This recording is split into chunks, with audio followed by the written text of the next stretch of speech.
In this video, I'm going to be sharing the top 3 things that I have learned over the years building my own cars, building show cars, drift cars, street cars, a mix of all 3 of those combined. And I'm going to be sharing my top 3 things that you absolutely need to know before you jump in and try and build a Japanese car. If you've ever thought to yourself, man, I'm gonna buy a JDM car, I'm gonna jump in, I'm gonna buy a secondhand car and I'm gonna build it. Or I'm gonna buy a project car and I'm gonna restore it. Or I'm gonna build a street car, or I'm gonna build a drift car, or I'm gonna build both. This video is for you. So let's get into it. So there is so much involved with buying and building a Japanese car, and you need to be super careful on what you're actually getting yourself into. So hopefully this gives you a guide on what it is really, what pit you are digging for yourself, and hopefully it be a pit that you can get out of, because buckle up, baby. This is what separates the boys from the men. Okay, tip number 1.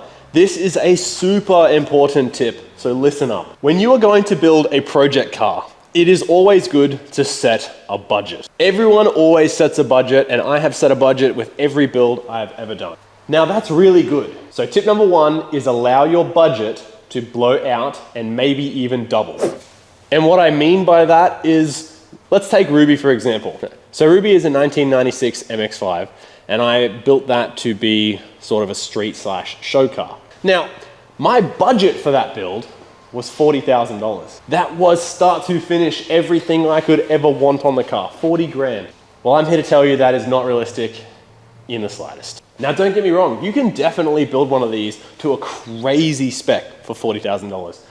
But once you start getting into building cars, you will truly understand how little money $40,000 is. To give you a quick example, this car I have spent over 80,000 Australian dollars on, and I budgeted for 40. Now it's pretty crazy to think that I've spent that much money on that car, but when you just quickly list it out, ECU, engine, turbo, paint, we're pretty sure we're already at like 40 grand.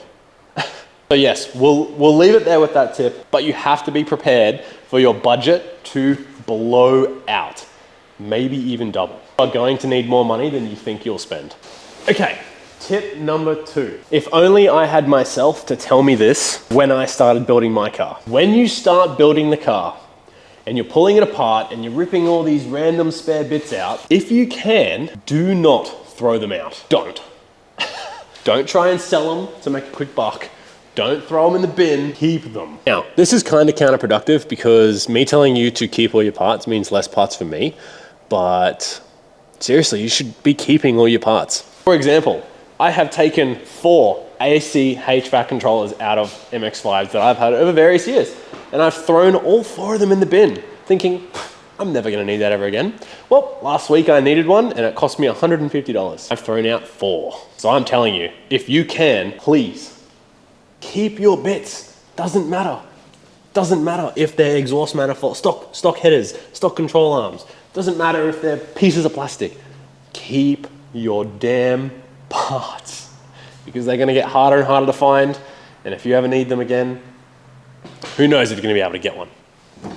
So that brings us to tip 3. Now tip number 3 may be the most important tip, because it's something that I didn't really think about when I decided to get into building my my car, my MX-5. So it's a tip I definitely want to make more like public knowledge.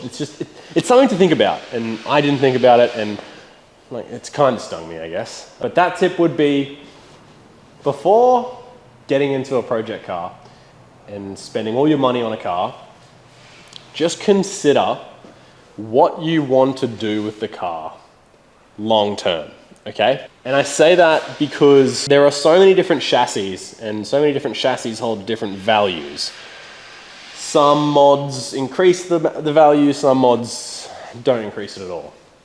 So what I'm trying to say is, I think if you buy an MX-5 and the entry cost is 10 grand and you put 50 into it, it's not going to be a $60,000 MX-5.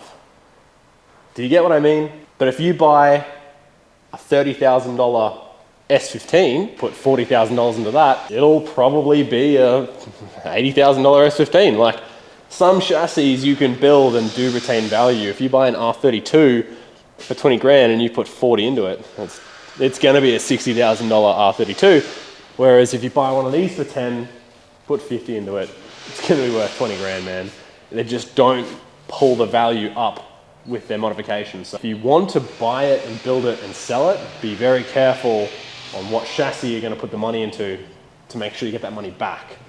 So yeah, those are the three things. Make sure you are ready for your budget to blow out or even double. When building a car, do not throw out your old or spare parts. Keep them. You never know when you might need them. And three, make sure you do research based on what you want to do with the car on which car you should buy, because they don't all hold their value. But anyway, thank you so much for watching this video, guys. I hope you enjoyed. Make sure you smash the thumbs up button. Leave me a comment if there's any other videos you would like me to do, and I will see you in the next one, baby. Peace.